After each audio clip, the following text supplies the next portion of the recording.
السلام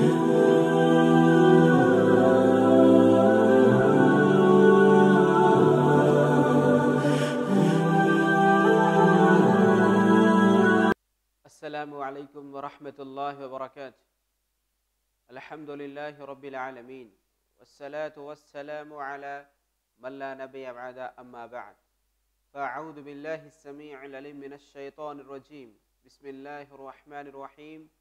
وما أرسلناك إلا رحمة للعالمين. హృదయాల విజేత మొహమ్మద్ సల్లల్లాహు అలైహి వసల్లం కార్యక్రమానికి స్వాగతం. సోదర మహాశైలారా, ముహమ్మద్ ప్రవక్త సల్లల్లాహు అలైహి వసల్లం గారి జీవిత చరిత్రలోని అతి ముఖ్యమైన కీలకమైన ఎన్నో సంఘటనలు మనం వింటూ వస్తున్నాము. అల్లాహ్ మనందరికీ వాటిని అర్థం చేసుకొని ముహమ్మద్ ప్రవక్త గారి యొక్క ఔన్నత్యాన్ని, ఆయన గొప్పతనాన్ని గుర్తించి ఆయన అడుగుజాడలు నడిచే యొక్క సద్బుద్ధిని, మహా అదృష్టాన్ని అల్లాహ్ మనందరికీ ప్రసాదించాలని ప్రార్థిస్తున్నాను. ఆమీన్. సోదర మహాశైలారా, ఈరోజు మనం ముహమ్మద్ ప్రవక్త సల్లల్లాహు అలైహి వసల్లం గారి క్షమా భిక్ష గురించి, క్షమా గుణం గురించి తెలుసుకుందాం. సాధారణంగా మనం గతంలో చెప్పుకున్న విధంగానే ప్రపంచములోకి, ఈ విశ్వములోకి, ఈ ధరణిలోకి సృష్టికర్త ఎంతమంది ప్రవక్తలను పంపాడో వారందరూ కూడా మానవులకు సన్మార్గాన్ని చూపేవారు. ఆ సన్మార్గం యొక్క విధానము మానవులను సృష్టి జీవుల ఆరాధన నుండి సృష్టికర్త ఆరాధనలోకి తీసుకురావడం, అంధకారాలు మూఢనమ్మకాల నుండి ఏకదైవ ఆరాధన వైపుకు, సత్య ఆధారాల వైపుకు తీసుకురావడం. కాబట్టి ఈ సందేశాన్ని ప్రజలు అర్థం చేసుకోవడం, జీర్ణం చేసుకోవడం చాలా ఆలస్యం అవుతుంది, కఠినమవుతుంది. ముహమ్మద్ ప్రవక్త సల్లల్లాహు అలైహి వసల్లం గారు ఏ ప్రాంతంలో, ఏ సందర్భంలో ప్రవక్తగా చేయబడి పంపబడ్డారో ఆ కాలంలో ఆ పరిస్థితి కూడా అలానే ఉండేది. ముహమ్మద్ ప్రవక్త సల్లల్లాహు అలైహి వసల్లం గారు ప్రవక్తగా ప్రభవింపజేయబడినప్పుడు ప్రజలందరూ కూడా తమ తమ యొక్క జాతిలోని, తమ వంశములోని పుణ్యాత్ముల విగ్రహాలు చేసుకొని పూజించేసేవారు. ఆ విగ్రహాలు వంశాల్లో తెగలే ఉండేవి. లాత్, ఉజ్జా, మనాత్, ఇలా ఎన్నో రకాలటువంటి యొక్క విగ్రహాలు ప్రతిష్ఠించి వాడిని పూజించేవారు. అలాంటి ఆ తరుణంలో మానవులారా, కూలు లా ఇలాహ ఇల్లల్లాహ్ తుఫ్లిహు, ఓ మానవులారా, అల్లాహ్ తప్ప మరొక ఆరాధ్యుడు లేడు, ఆయన్నే విశ్వసించండి, మీరు సాఫల్యం పొందుతారు అని ఈ పదము చెప్పడము, ఈ నినాదము చేయడం అనేది చాలా ఈ ప్రజలకు మింగుడు పడని విషయం. కానీ ఇది సత్యం. ప్రవక్తలు మానవులకు సన్మార్గం చూపడానికి వస్తారు. కాకపోతే వారు అంధకారానికి, మూఢనమ్మకానికి, మూర్ఖత్వానికి, అజ్ఞానానికి అలవాటు పడి ఉన్నారు. కాబట్టి సత్యము వారికి తొందరగా అర్థం కాకపోవచ్చు. అయినప్పటికీ ప్రవక్తగా వారు ఎన్ని బాధలు కలిగించినా, హింసించినా, ఎటువంటి యొక్క రియాక్షన్, ప్రతిచర్య చేసినా ప్రవక్త గారికి వాటిని సహించాల్సిన అవసరం ఉంటుంది. ఆ తరుణంలో ఆయన ఎన్నో పాపాలను క్షమించాల్సి ఉంటుంది. ఆ విధంగానే ముహమ్మద్ ప్రవక్త సల్లల్లాహు అలైహి వసల్లం గారి జీవిత చరిత్రమంతా క్షమాగుణంతో నిండి ఉంది. ఆయన మానవులందరికీ కారుణ్యమూర్తిగా వచ్చాడు. కారుణ్యం యొక్క గొప్ప లక్షణం ఏంటి? తన కారుణ్యంతో ప్రజలందరినీ క్షమిస్తాడు. ఎంతటి హింసలు, ఎంతటి బాధలు కలిగించిన వ్యక్తినైనా ఈ విధంగానే ఆయన చిరునవ్వుతో క్షమింపజేసేవాడు. ముహమ్మద్ ప్రవక్త సల్లల్లాహు అలైహి వసల్లం గారి జీవిత చరిత్రలోని ఇది ఒక గొప్ప కోణం. ఈ యొక్క కోణాన్ని కాస్త మీరు అర్థం చేసుకోవాల్సిందిగా మిమ్మల్ని నేను మనవి చేసుకుంటున్నాను. సోదరులారా, ముహమ్మద్ ప్రవక్త సల్లల్లాహు అలైహి వసల్లం గారు 13 సంవత్సరాలు మక్కా నగరంలోనే ఆయన ఈ అల్లాహ్ యొక్క దైవ సందేశాన్ని ప్రజలకు తెలియజేస్తూనే ఉన్నారు. ఏ విధంగా మనం ముందుగా ఇప్పుడు చెప్పుకున్నామో ఆ విధంగానే ప్రజలు దీన్ని, ప్రవక్త గారిని తమ విరోధిగా, తమ తాత ముత్తాతల, తమ పూర్వీకుల యొక్క గొప్ప గొప్ప పుణ్యాత్ములను విమర్శించే వారిగా వారిని చూడడం మొదలుపెట్టారు. ముహమ్మద్ ప్రవక్త సల్లల్లాహు అలైహి వసల్లం గారి వ్యక్తిత్వం గురించి ప్రజలందరికీ తెలుసు. ముహమ్మద్ చాలా సత్యవంతుడు, నిజాయితీపరుడు. అతడు ఏనాడు తన నోటితో అసత్యం పలకలేదు, అబద్ధం చెప్పేవాడు కాదు. ముహమ్మద్ ప్రవక్త గురించి ఎలాంటి ఒక అనుమానం లేదు. కానీ ఆయన నోటి నుండి వచ్చేటటువంటి ఒక సత్యం పలుకులు ఏదైతే ఉందో, ఏదైతే నినాదం అయితే ఉందో, లా ఇలాహ ఇల్లల్లాహ్ తుఫ్లిహు, మానవులారా అల్లాహ్ తప్ప వేరొక దేవుడు లేడు, సత్య ప్రభువు లేడు, ఆయన్ను విశ్వసించండి, మీరు సాఫల్యం పొందుతారు అనే విషయం ఏదైతే ఉందో దాన్ని వారు అర్థం చేసుకోలేకపోయారు. ఈ యొక్క విషయం పరంగానే ఆయన ఎవరైతే అమీన్ సదీక్ అంటే సత్యవంతుడు, సత్పురుషుడు, నిజాయితీపరుడు ఎవరైతే పలికారో, ఆయన ప్రేమించేవారో, గౌరవించేవారో, తమ యొక్క సామానులను తమ యొక్క వస్తువులను ఆయన దగ్గర అమానతుగా బాధ్యతగా పెట్టించేవారో అలాంటి ప్రజలే ఆయనకు విరోధులుగా మారిపోయారు. కానీ ముహమ్మద్ ప్రవక్త సల్లల్లాహు అలైహి వసల్లం గారు ఏ రోజు కూడా వారిని ఏ మాట అనలేదు. ముహమ్మద్ ప్రవక్త సల్లల్లాహు అలైహి వసల్లం గారు దుల్ మిజాజ్ అని, ఉక్కాద్ అని ఇలాంటి ఆ మక్కా నగరంలో చాలా గొప్ప గొప్ప మార్కెట్స్ ఉండేవి. వ్యాపార వర్తక బాజార్లు మార్కెట్స్ ఉండేవి. ఆ మార్కెట్ గుండా, ఆ బాజారు గుండా వెళుతూ ప్రజలందరికీ చెప్పేవాడు గొంతెత్తి, ఓ మానవులారా, ఖూలు యా అయ్యుహన్నాస్ ఖూలు లా ఇలాహ ఇల్లల్లాహ్ తుఫ్లిహు, ఓ మానవులారా అల్లాహ్ తప్ప వేరొక ఆరాధ్యుడు లేడు అని మీరు విశ్వసించండి, నమ్మండి, నిజ ప్రభును ఆరాధించండి, నిజ ప్రభును గుర్తించండి అని ప్రవక్త సల్లల్లాహు అలైహి వసల్లం గారు చెబుతూ ఉన్నారు. కానీ ఆయన వెంటనే ఆయనకు వరుసగా అతని యొక్క బంధువు అయినటువంటి అబూ జహల్ పినతండ్రి ఆయన వెనువెంటనే ఆయన నీడలాగానే ప్రవక్త గారి వెంటనే నడుస్తూ అనేవాడు, ఓ మానవులారా, ఓ ప్రజలారా, ఈ మొహమ్మద్ అబ్దుల్ ముత్తలిబ్ గారి యొక్క మనవడు ముహమ్మద్ పిచ్చివాడు, అబద్ధాలు చెబుతున్నాడు, తన మాటలు నమ్మకండి అని ఆయన వెంటనే చెబుతూ వేసేవారు. ముహమ్మద్ ప్రవక్త సల్లల్లాహు అలైహి వసల్లం గారు ఈ విధంగానే సాగిపోతూ ఉండేవారు. ఈ మాటను విన్న వ్యక్తికి ఎవరికి నచ్చలేదో, ఒక వ్యక్తి దారి పొంట వెళ్తూ ముహమ్మద్ ప్రవక్త గారిని దూషిస్తుంటాడు. ఒక వ్యక్తి వెళ్ళి తన చేతితో మట్టి తీసుకుని ముఖంపై కొడతాడు. కొంతమంది అయితే అలా దూషిస్తాడు.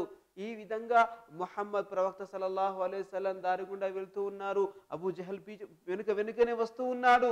ఎంతో మంది కూడా తమ ఇష్టానుసారంగా ప్రత్యర్యలు చేస్తూ, ప్రతిఘటిస్తూ, దూషిస్తూ, తిడుతూ, లేదా వారికి నచ్చిన విధంగా దుమ్మేస్తూ పోస్తూ, లేదా బురద తల్లుతూ, ఈ విధంగా అన్ని చేస్తూ వెళ్తున్నారు.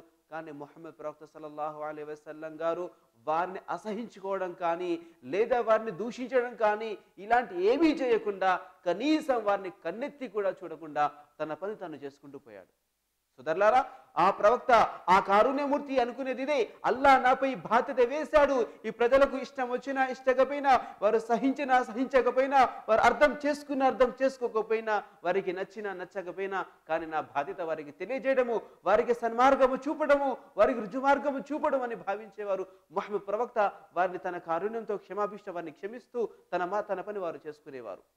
చివరికి విరోధులు సైతం అసలు ముహమ్మద్ ప్రవక్త యొక్క స్థైర్యానికి, అతనిలో క్షమాగుణానికి కూడా చాలా ప్రభావితులయ్యేవారు.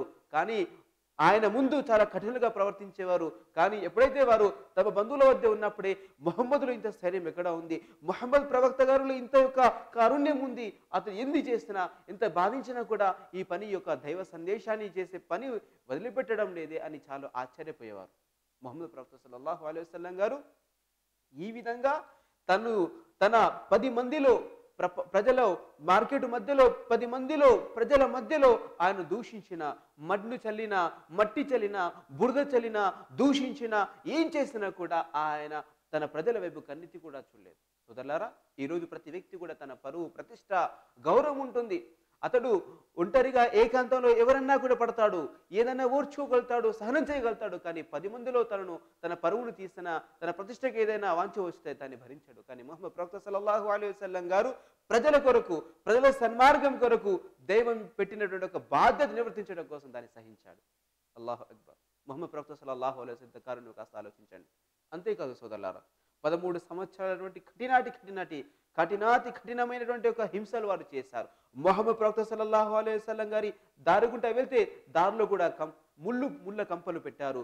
రాళ్ళు ఏ విధంగానైతే చాలా చాలా చాలా గుచ్చుకునేటటువంటి ఒక రాళ్ళు పరిచే వాళ్ళు. ముహమ్మద్ ప్రవక్త వెళ్తూ ఉంటే కొంతమంది స్త్రీలు తమ యొక్క ఋతుస్రావం కలిగినటువంటి ఒక దుస్తువులను లేదా చెడ్డ దుస్తువులను ముఖం మీద చల్లేవారు. అంతేకాదు ఒక స్త్రీ ఉండేది, ఒక యూద స్త్రీ, ఆమె యొక్క యూదురాలు, ఆమె ప్రతిరోజు ప్రవక్త గారి ముందు బురద చల్లేది, ప్రతి ముందు కూడా చెత్త చల్లేవారు. ఈ విధంగా ప్రతిరోజు కూడా ప్రవక్త సల్లల్లాహు అలైహి వసల్లం గారిని హింసించేవారు. ఒకసారి ముహమ్మద్ ప్రవక్త సల్లల్లాహు అలైహి వసల్లం గారు మక్కాలోని కాబా యొక్క గృహంలో ప్రవక్త గారు నమాజు చేస్తున్నారు, ప్రార్థన చేస్తున్నారు. ఎప్పుడైతే ఆయన సాష్టాంగం చేస్తున్నాడో, అంటే సాష్టాంగ ప్రణామానికి ఎప్పుడైతే వెళ్ళాడో, ఒక వ్యక్తి ఒంటె యొక్క పేగులు ఏదైతే ఉన్నాయో అలాంటి ఒక అశుద్ధాన్ని తీసుకొచ్చి ప్రవక్త గారి వీపు మీద పెట్టాడు. అంతేకాదు ఇంకోసారి ముహమ్మద్ ప్రవక్త సల్లల్లాహు అలైహి వసల్లం గారు నమాజు చేస్తూ ఉండగా ఒక వ్యక్తి ఒక దుప్పటిని ప్రవక్త గారి మెడలో వేసి లాగడం మొదలుపెట్టారు. ఇవన్నీ ప్రవక్త సల్లల్లాహు అలైహి వసల్లం ప్రవచించారు. వారిని ఏరు మాత్రం కూడా వారిని బాధించలేదు. అబూబకర్ సిద్దిక్ రదియల్లాహు గారు వెంటనే ప్రజల వద్దకి వచ్చి చెప్పేవారు, ఇలాంటి మీ ప్రవక్తను ఈ విధంగా హింసించొద్దు, ప్రవక్తను ఎవరైతే బాధించారో మీకు ఇది భావ్యం కాదు అనేవారు. అంతే మాత్రమే కానీ ప్రవక్త గారి శిష్యులైన అబూబకర్ సిద్దిక్ రదియల్లాహు అన్హు గారే కానీ ముహమ్మద్ ప్రవక్త గారే కానీ వారిని ఏ మాత్రం దూషించలేదు, వారిని అసహ్యం కూడా కనబరచలేదు. ముహమ్మద్ ప్రవక్త సల్లల్లాహు అలైహి వసల్లం వెంటనే క్షమించేవారు. సోదరులారా, ఈ ఇంకొక సంఘటన ఏదైతే ఉందో తాయిఫ్ సంఘటన, ఇది పూర్తి మానవ చరిత్రలోనే సువర్ణక్షరాలతో లిఖించదగినటువంటి సంఘటన. ముహమ్మద్ ప్రవక్త సల్లల్లాహు అలైహి వసల్లం గారి యొక్క జీవిత చరిత్రలో గొప్ప సంఘటన ఇది. ముహమ్మద్ ప్రవక్త సల్లల్లాహు అలైహి వసల్లం గారి మక్కాలో దాదాపు 13 సంవత్సరముల వరకు హింసలు బాధించి చాలా శ్రమించిన తర్వాత కూడా ముహమ్మద్ ప్రవక్త యొక్క స్థానాన్ని, ఆయనలో ఉన్న తపనను, ఆయనలో ఉన్నటువంటి ఒక కారుణ్యటువంటి ఒక కోణాన్ని ప్రజలు అర్థం చేసుకోలేదు. ఆయన మక్కా పట్టణానికి 96 కిలోమీటర్ దూరంలో ఉన్నటువంటి ఒక తాయిఫ్ అనే ఒక నగరానికి ఆయన ప్రయాణం మొదలుపెట్టారు. అది చాలా ఎత్తుగా ఉండే కొండ పర్వతం. ఆ కొండ పర్వతం పైన తాయిఫ్ నగరం ఉండేది. ఆ ప్రవక్త సల్లల్లాహు అలైహి వసల్లం అంత దూరము కాలినడకన ప్రయాణం చేసి అక్కడ ఉన్నటువంటి నాయకులకు వారందరినీ ప్రోగుపరిచి వారందరికీ సముదాయించారు. అల్లాహ్ యొక్క ఔన్నత్యాన్ని, ఏకదైవారాధనను వారి గురించి చెప్పారు. కానీ ఆ నాయకులు మక్కా వాళ్ళ కంటే కూడా చాలా కఠినంగా ఆ విధంగా వాళ్ళు ప్రవర్తించారు. ముహమ్మద్ ప్రవక్త సల్లల్లాహు అలైహి వసల్లం గారిని చాలా అనరాని మాటలు అన్నారు. అంతేకాకుండా దూషించడం మొదలుపెట్టారు. అంతేకాకుండా ముహమ్మద్, నువ్వు ఇక్కడ నుండి ఈ నగరాన్ని వదిలిపెట్టి వెళ్ళు, లేకుంటే నేను అంతమొందిస్తామని గొప్ప ప్రగల్భాలు పలికారు. ఆ విధంగా హెచ్చరికలు చేశారు. అంతేకాదు ఆ నగరంలోని తాయిఫ్ నగరంలో ఎవరైతే గుండా లాంటి వాళ్ళు, అంటే చిల్లర మరియు ప్రజల మధ్య ప్రకంపాలను కలకల రేకెత్తించేటటువంటి ఒక రౌడీ లాంటి కుర్రాళ్ళు ఎవరైతే ఉన్నారో అలాంటి వారిని ప్రోత్సహించారు. ప్రవక్త మీరు హింసించండి అని. వాళ్ళు అక్కడ ఉన్నటువంటి ఒక రాళ్లతో ప్రవక్త గారి మీద రాళ్ళు రువ్వడం మొదలుపెట్టారు, చాలా హింసించడం మొదలుపెట్టారు. కొంతమంది అయితే ముహమ్మద్ ప్రవక్త గారి మెడలో తాడును దించి వారు ఈడ్చుకుంటూ వెళుతూ ఉంటే వారు ఆయనపై రాళ్ళు రువ్వుతూ ఉన్నారు. సోదరులను కాస్త ఆలోచించండి.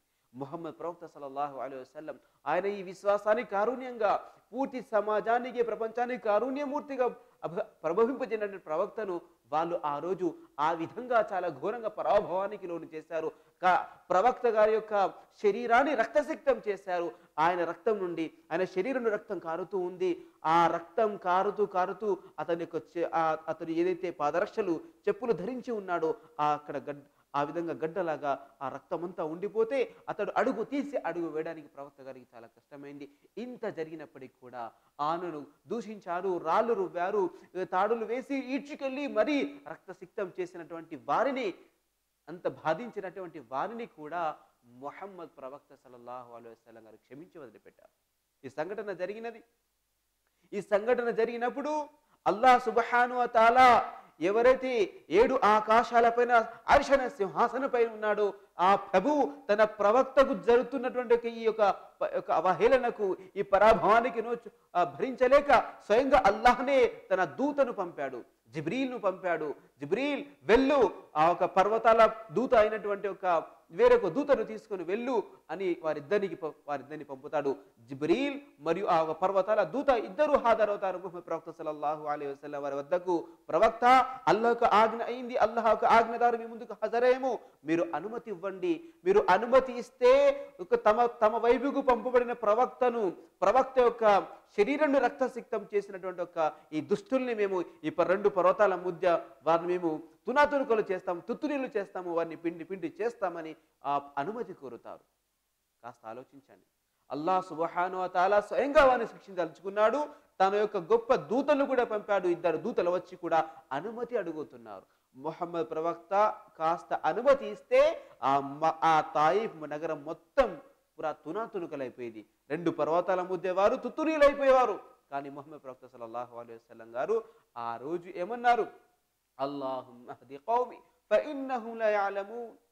ఓ అల్లాహ్, ఈ ప్రజలకు నా యొక్క జాతి వారికి నువ్వు సన్మార్గం ప్రసాదించు. ఎలా వీరు నా యొక్క ప్రవక్త యొక్క పదవిని నన్ను గుర్తించలేదు, సన్మార్గాన్ని వీరు అర్థం చేసుకుంటలేరు. అల్లాహ్ వీరికి సన్మార్గాన్ని ప్రసాదించని ప్రార్థించారు. అల్లాహుమ్మ హది కౌమి అన్నారు. వీరు నా జాతి ప్రజలు. సోదరులారా, ప్రతి ప్రవక్త కూడా అన్నాడు, నా జాతి ప్రజలు వీరు నా జాతి ప్రజలు నా వారు అని అన్నారు ప్రవక్త సల్లల్లాహు అలైహి వసల్లం గారు. వీరు నా ప్రజలు, నా జాతి వారు, కానీ నా స్థానాన్ని గుర్తించలేకపోతున్నారు, నాలో తపనను గుర్తించలేకపోతున్నారు. అల్లాహ్ వీరికి సన్మార్గాన్ని చూపించు. ఈ అల్లాహ్ వీరు విశ్వసించకపోతే కనీసం వీరి యొక్క వంశం వాళ్ళు వచ్చేవారైనా వీరి నుండి వచ్చే ఒక వంశస్థులైన ఇస్లాం స్వీకరిస్తారు. అల్లాహ్ వీరి మధ్యలో వీరి మనస్సులు మెత్తదనం చేస్తూ వీరిని మృదుత్వాన్ని వీరికి ప్రసాదించు అని ఆ రోజు ముహమ్మద్ ప్రవక్త సల్లల్లాహు అలైహి వసల్లం గారు అల్లాహ్తో దువా చేశారు. సోదరులారా, ఎవరైతే ప్రవక్తను రక్తం కల్లా చూశారో అలాంటి ప్రజల పట్ల ముహమ్మద్ ప్రవక్త సల్లల్లాహు అలైహి వసల్లం గారు అల్లాహ్ ముందు చాలా దీనంగా వారి యొక్క సన్మార్గం కొరకు అర్థిస్తున్నారు. అల్లాహ్ వీరిని క్షమించి వేశాయి. వీరు నా స్థానాన్ని గుర్తించలేక వీరు ఈ విధంగా ప్రవర్తించారు. అల్లాహ్ వీరిని క్షమించు, వీరికి సన్మార్గం చూపించు. సోదరులారా, ముహమ్మద్ ప్రవక్త సల్లల్లాహు అలైహి వసల్లం గారు ఈ ప్రపంచానికి వచ్చింది కేవలం ఈ పని కొరకే. ప్రజలందరూ స్వర్గస్థులు కావాలి, ప్రజలందరూ సన్మార్గాన్ని పొందాలి, ప్రజలందరూ నిజమైన సత్య పదంపై నడవాలనేది ఆయన తపన. ఆయన అహర్నిమిషాలు శాయశక్తిలా ప్రసాదించింది, శ్రమించింది ఆ కార్యము కొరకే. కానీ ప్రజలు ఆ కాలంలోనూ ఈ కాలంలోనూ ముహమ్మద్ ప్రవక్త సల్లల్లాహు అలైహి వసల్లం గారి స్థానాన్ని, ఔన్నత్యాన్ని, గొప్పతనాన్ని ఏ విధంగా గుర్తించలేకపోతున్నారు. అలాంటి ప్రవక్తను ఆ కాలంలో ఏ విధంగా పరాభవం చేశారో, ఒక విరోధిగా, శత్రుగా భావించే విధంగానైతే వారిని అపహేళన చేశారో, పరాభవం చేశారో, ఈనాడు కూడా ఆ విధంగా ప్రవక్త గారి దుష్ప్రచారం జరుగుతుంది. సోదరులారా, ముహమ్మద్ ప్రవక్త సల్లల్లాహు అలైహి వసల్లం ఇవన్నీ జరిగినప్పటికీ కూడా క్షమించేశాడు. అంతేకాదు సోదరులారా, ఈ సంఘటన జరిగిన తర్వాత ముహమ్మద్ ప్రవక్త సల్లల్లాహు అలైహి వసల్లం గారు మక్కా నుండి మదీనాకు వెళ్ళక ముందు, హిజ్రత్ అంటే మక్కా నుండి మదీనాకు వెళ్ళక ముందు ఈ సంఘటన జరిగింది. మదీనాలోకి ప్రవక్త సల్లల్లాహు అలైహి వసల్లం గారు విచ్చేసిన తర్వాత 9వ హిజ్రీలో అంటే మక్కా నుండి మదీనాకు ప్రవక్త గారు వచ్చేసినటువంటి 9 సంవత్సరాల తర్వాత వారు హజ్ కోసం రావడం జరిగింది. హజ్ కోసం కొన్ని విషయాలు తెలుసుకోవడం కోసం తమ హజ్ నుండి తమ బంధువులతో కలవడం కోసం వాళ్ళు మదీనా రావడం జరిగింది. అప్పుడు ప్రవక్త సల్లల్లాహు అలైహి వసల్లం గారు సమయాన్ని వినియోగిస్తూ వారిని స్వయంగా తమ మస్జిద్లో వారికి బస చేసి విడిది చేసి వారి దగ్గరుండి మరి సత్కారాలు చేశారు, అతిథి సత్కారాలు చేశారు. వారికి ఒక స్థానానికి అనుగుణంగా వారికి ఏ ఒక అవసరము, వారు ఏది ఇష్టపడతారో మరి దగ్గరుండి మరి వారిని ఆరా తీసి అడిగి మరి వారిని ప్రతి ఒక్క అన్ని రకాలుగా సత్కరించారు. ఎవరైతే ముహమ్మద్ ప్రవక్తను రక్తం కల్లా చూశారో అలాంటి వారితో ముహమ్మద్ ప్రవక్త సల్లల్లాహు అలైహి వసల్లం గారు క్షమించడమే కాకుండా వారు ఎప్పుడైతే మదీనాకు వచ్చారో అక్కడ తమ మస్జిద్లో వారిని విడిది చేసి వారు అక్కడ అతిథి సత్కారాలు చేసి మరి పంపించారు. ప్రవక్త సల్లల్లాహు అలైహి వసల్లం గారి ఈ యొక్క నైతిక లక్షణాల ద్వారా వారు చాలా ప్రభావితులై వారు గతంలో చేసినటువంటి ఒక తప్పుకు చాలా సిగ్గుచేటుగా వారు భావిస్తూ అక్కడి నుండి వెళ్ళిపోయారు.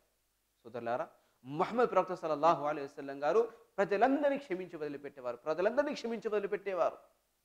ప్రవక్త గారు తన పూర్తి జీవితంలో ఎప్పుడు కూడా తన ప్రతీకారం ఎప్పుడు తీర్చుకోలేదు. ముహమ్మద్ ప్రవక్త సల్లల్లాహు అలైహి వసల్లం గారు ఒకసారి ఒక యుద్ధం నుండి ఇంటికి తిరిగి వస్తూ విశ్రాంతి కొరకు ఒక చోట తన ఖడ్గాన్ని ఆ చెట్టుకు వేలాడదీసి విశ్రాంతి తీసుకుంటున్నారు.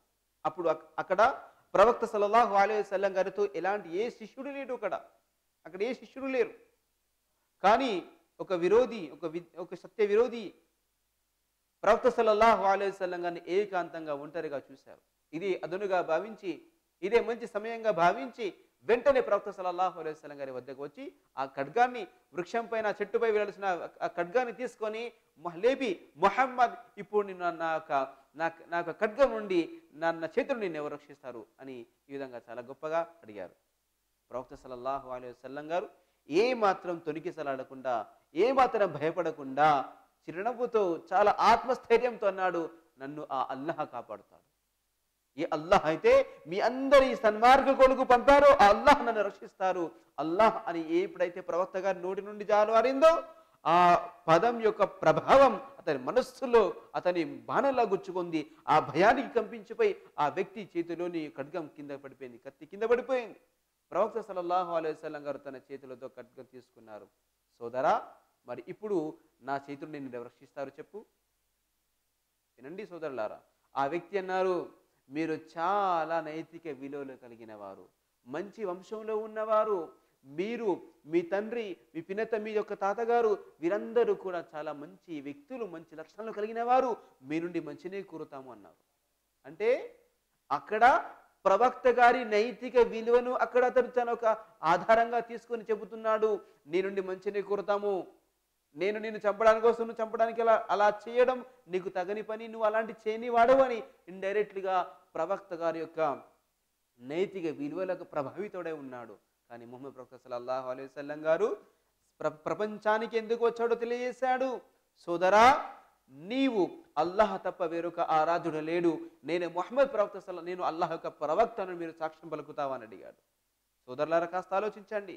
ఆయన వచ్చింది ప్రజలను సన్మార్గం వరకు తీసుకురావడానికి, నరకానికి, నరక కూపానికి దగ్గరవుతున్నటువంటి ఒక ప్రజ బాహుల్యాన్ని సన్మార్గం వైపుకు, శాంతి మార్గం వైపుకు, స్వర్గ మార్గం వైపుకు తీసుకురావడం కోసం ఆయన వచ్చారు. అందుకోసమే శత్రువు తను చంపడానికి వచ్చిన బద్ధ విరోధి తన కళ్ళ ముందు కత్తి కింద ఉన్నప్పుడు, ఖడ్గం కింద ఉన్నప్పుడు కూడా ఆయన చంపడానికి కాదు కదా అడుగుతున్నాడు, సోదరా నువ్వు కేవలం అల్లాహ్ తప్ప వేరొక ఆరాధుడు లేడు, నేను అల్లాహ్ యొక్క దాసుని నమ్మిపో, నువ్వు ఇహలోక పరలో నువ్వు చాలా విముక్తి పొందుతావు అని అన్నాడు. కానీ ఆ వ్యక్తి ఈ యొక్క సత్య మార్గాన్ని అంగీకరించడానికి వెనుకంజ వేశాడు, సత్యాన్ని స్వీకరించలేకపోయాడు. కానీ ఒక మాట అన్నాడు, ప్రవక్త నేను మాత్రం ఈ కలిమాను చదవను, నేను నీ చెప్పే మాటని నమ్మను, కానీ నీతో నేను వాగ్దానం చేస్తున్నాను ప్రవక్త, నీ యొక్క ఔన్నత్యాన్ని, నీ మంచితనాన్ని గురించి నాకు తెలుసు, కానీ నేను ఇక నుండి నీకు వ్యతిరేకంగా నేను యుద్ధం చేయను, నీకు వ్యతిరేకంగా యుద్ధం చేసే వారికి తోడు నేను చేయను అని ఆయన వాగ్దానం చేసి వెళ్ళిపోయాడు. ప్రవక్త సల్లల్లాహు అలైహి వసల్లం గారు ఆ తర్వాత అతన్ని వదిలిపెట్టేశారు. సోదరులా, కాస్త ఆలోచించండి. ప్రవక్త సల్లల్లాహు అలైహి వసల్లం గారి తన భద్ర శత్రువు తన చేతికి చిక్కినప్పటికి కూడా ప్రవక్త గారు క్షమించి వదిలిపెట్టేశారు.